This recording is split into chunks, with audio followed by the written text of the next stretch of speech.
Hey everyone, and welcome back to Reddit Drama Hen. Tonight's story is a roller coaster. It starts with birthday excitement, takes a sharp turn into betrayal, detours through some clever revenge, and ends, well, you'll have to wait and see. Grab your snacks, hit that like button, and subscribe, because this one is about family plans gone wildly wrong. Let's dive in. My dad, Tom, is my absolute hero. He's the kindest, most hardworking guy I know, and he was turning the big 5-0. This felt huge, a milestone that deserved a massive celebration. I'm Sarah, his daughter, in my mid-20s, and I live nearby. My older brother, Mark, and my mom, Linda, also live in town. Together, the three of us started planning a surprise 50th birthday bash for Dad about 4 months ago. Or rather, I started planning. Mom and Mark were enthusiastic initially, agreeing it was a great idea. But whenever it came to actual tasks, booking things, making calls, deciding on themes, they were suddenly busy or vague. "Oh, you're so much better at this stuff, Sarah," Mom would say. "Yeah, just run with it, sis, looks great," Mark would add. So, I did. I found a lovely private room at a local restaurant Dad likes, booked a fantastic caterer for appetizers and cake, designed and secretly sent out invitations to all his friends and family, collected photos for a slideshow, the works. I poured my heart, time, and a good chunk of my own savings into making this perfect for him. Dad thought he was just going out for a quiet birthday dinner with me that Saturday night. The week leading up to the party, Mom and Mark started acting weird. Stressed, whispering, ending phone calls quickly when I walked into the room. I figured it was just pre-party jitters, or maybe they were planning an extra little surprise for the party. I was too busy coordinating last-minute details to dwell on it. Saturday arrived. I told Dad I'd meet him at the restaurant at 7 p.m. I went there at 5:30 p.m. to set up the decorations, the slideshow, coordinate with the staff. Everything looked amazing. 6:30 p.m. rolled around.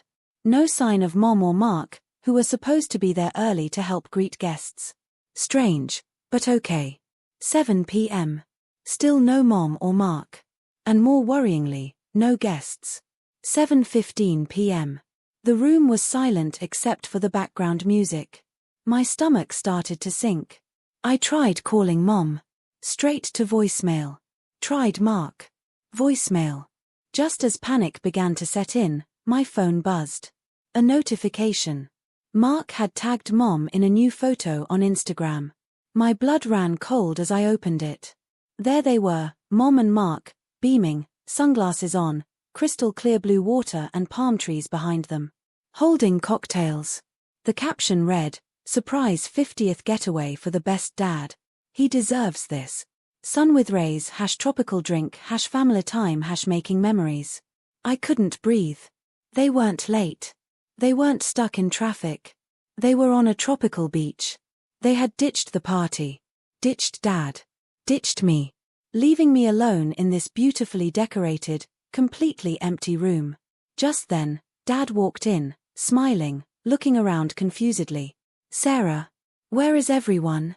I thought you said 7. My heart shattered. I had to tell him. I showed him the photo. The smile dropped from his face. He didn't get angry, didn't yell. He just looked, incredibly sad. Deflated. Like a balloon popping in slow motion. "Oh," he said quietly. They went without us." We stood there in the silent party room for a minute, the uneaten appetizers mocking us. We ended up having a quiet, somber dinner at the restaurant bar, Dad trying to put on a brave face, me fighting back tears of fury. The whole way home, a plan started forming in my head. A cold, clear plan fueled by hurt and anger. Mom managed the family fun fund, a joint savings account we all contributed to for vacations, holidays, big family treats. She'd given me viewing access and transfer permissions years ago in case of emergencies or if she needed help managing it while traveling. I knew they'd used some of it for their surprise trip, but there was usually a decent amount in there. When I got home, still fuming, I logged in. Sure enough, there was still a substantial 5-figure sum remaining. Mom and Mark were conveniently unreachable, their phones apparently off or out of service range on their remote beach. Perfect. Revenge, I thought, is a dish best served luxurious. I spent the next 2 hours meticulously planning. I booked an absolutely incredible, top-tier, week-long vacation package for just Dad and me, leaving the following Saturday. First-class flights. A 5-star resort suite in a place Dad had always dreamed of visiting. Golfing excursions, deep-sea fishing charter, spa treatments, the works. It used almost the entire remaining balance of the fund. Non-refundable, paid in full. I printed the itinerary and accidentally left it on the kitchen table before going to bed. Then I texted Dad, "Pack your bags for next Saturday. Your real 50th surprise is coming. You deserve it."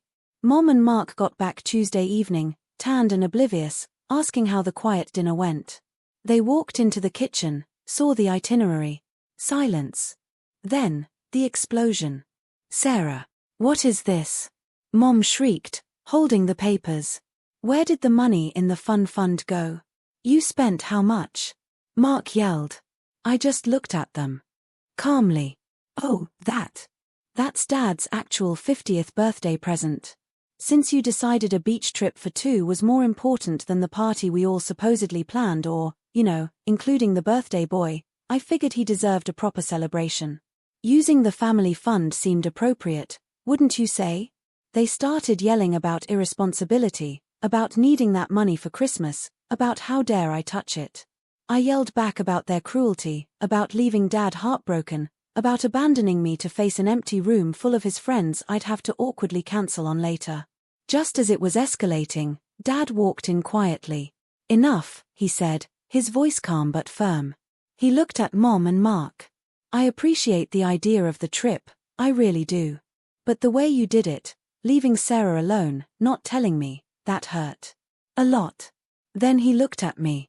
"And Sarah, booking this amazing trip, thank you.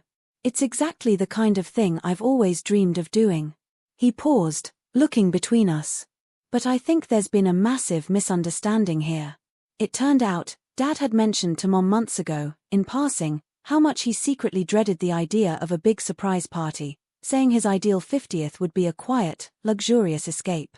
Mom and Mark, seeing me already deep into party planning and so excited, panicked. They didn't want to hurt my feelings by telling me Dad hated the idea. So, they hatched this convoluted plan, book the trip for Dad as the real surprise, let the party fail. They claimed they were going to call the venue to cancel but forgot in the rush, and then surprise both of us with the trip tickets upon their return. They went early to scope it out. It was a terrible plan, executed even worse, driven by wanting to please everyone and ultimately pleasing no one and causing immense hurt. Hearing Dad confirm he never wanted the party took the wind out of my sails a bit. Seeing Mom and Mark look genuinely ashamed, and maybe a little terrified I'd booked something non-refundable, softened my anger. They apologized profusely to me for the secrecy, the terrible communication, and leaving me in such an awful position. I apologized for acting out of revenge and draining the fund, explaining how hurt and betrayed I felt. In the end, Dad got his dream 50th birthday trip with me, funded by the account meant for family fun, which, ultimately, this was. Mom and Mark had to skip a big family vacation that year, using their own money for a much smaller getaway later, having learned a valuable lesson about communication, and maybe checking their bank accounts. We all agreed, no more secrets, no more convoluted plans. Just honesty. It wasn't a perfect fairytale ending, but Dad was genuinely happy, beaming on his trip. And our family, maybe a little bruised, learned to actually talk to each other. Sometimes, even after a storm, you can find your way back to calmer waters, together. Wow, what a tangled web. It started looking like a straightforward betrayal, but turned into a massive, albeit well-intentioned, communication failure. It's a good reminder that sometimes even actions coming from a place of wanting to make someone happy can go horribly wrong without honesty. Still, Sarah's revenge booking turning out to be Dad's dream trip. You gotta love that twist. What do you think? Could you forgive Mom and Mark for their terrible plan? Was Sarah's revenge justified even after the misunderstanding? Let me know your thoughts in the comments. If you enjoyed this story of family fumbles and surprise vacations, please give it a thumbs up, subscribe to Reddit Drama Hen, and hit that notification bell. Thanks for tuning in, and I'll see you with the next story.